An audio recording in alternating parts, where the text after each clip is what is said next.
Agora a entrevista do dia com Maria Lídia Flandoli. O discurso da mudança é a tônica da campanha eleitoral 2014, quando candidatos se esforçam para convencer o eleitor que aquele que fala é que representa a mudança viável. O nosso convidado é o vereador do PT, Paulo Fiorillo, presidente do Diretório Municipal do PT da capital paulista. Agradeço muito, vereador, estar conosco.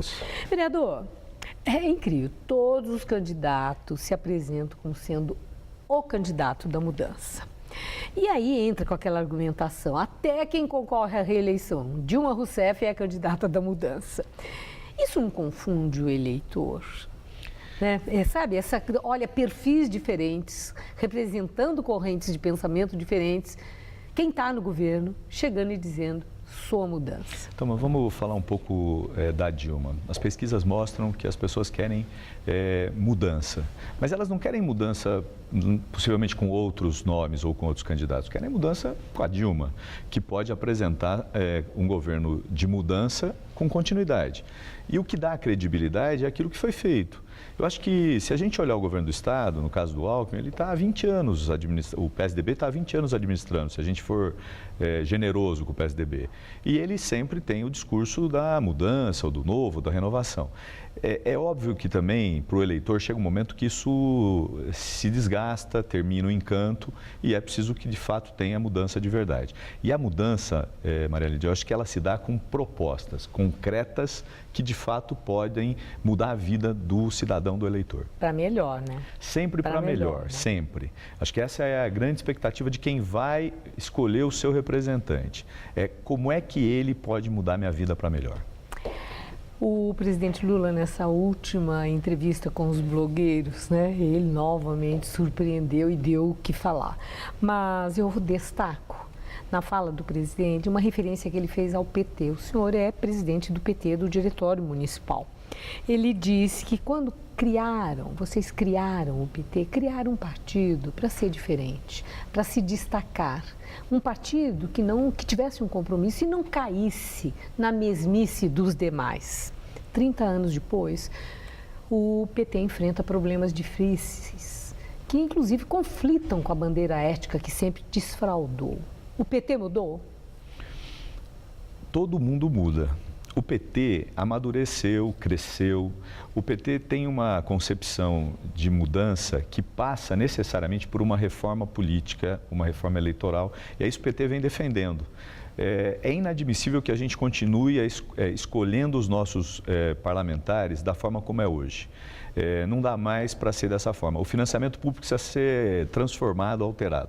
Por isso que o PT tem defendido o financiamento público, tem defendido lista partidária, tem defendido propostas que podem mudar a política brasileira, como o PT fez ao longo desses 30 anos. Mas eu ainda vou querer falar mais da reforma política, mas a minha pergunta eu acho que não veio a resposta para ela. A questão dos problemas que o PT enfrentou, que parecem uma distorção com o propósito inicial que foi lembrado agora pelo presidente Lula. Eu entrevistei, inclusive, Gilberto Carvalho, ministro, para o programa Hora do Voto, e ele falou uma coisa muito interessante. Ele disse assim, o PT fez muito bem para o governo, mas o governo fez mal para o PT. Foi uma frase muito forte, que de fato deve ser difícil a conciliação da militância e depois do exercício do poder. Eu acho que esse é um problema que o PT enfrenta desde os primeiros governos, não só o governo federal, dos governos municipais, dos governos estaduais. Sim. Que o PT já teve.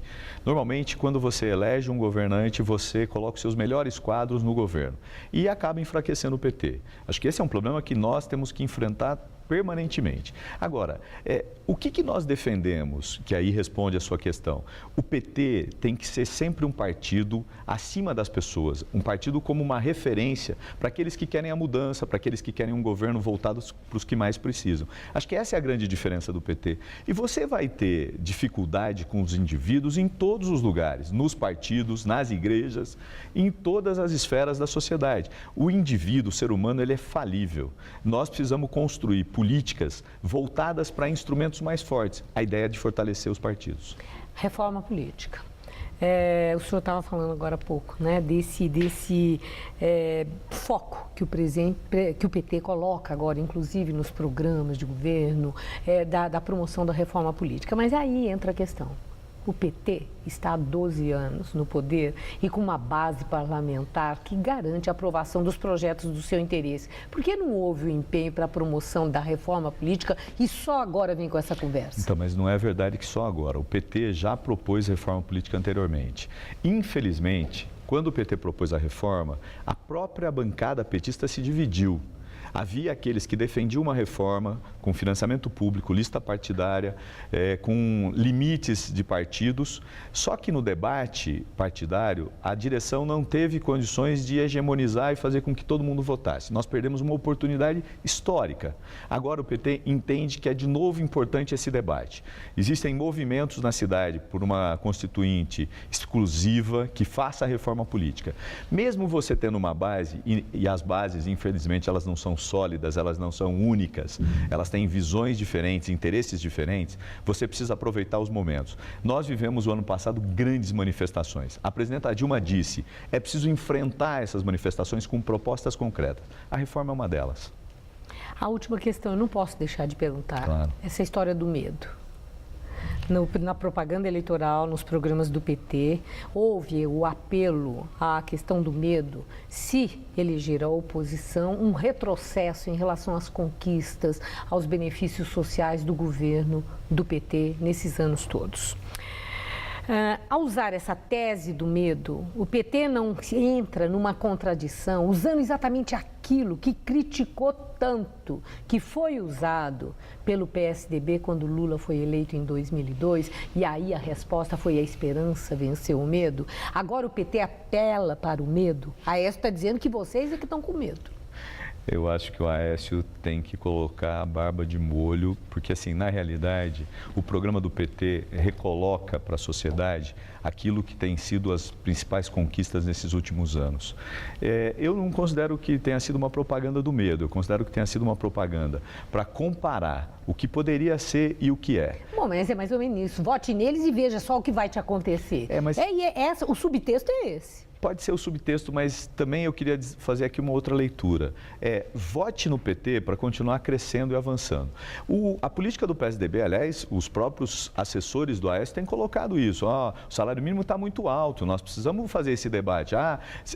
Será que não é preciso enfrentar a quantidade de empregos reduzindo ou tendo um choque de gestão? Eu acho que é isso que o PT tem que mostrar o tempo todo. Isso deve incomodar muito aqueles que querem, de fato, um choque de gestão, a inflação controlada com o trabalhador pagando um preço.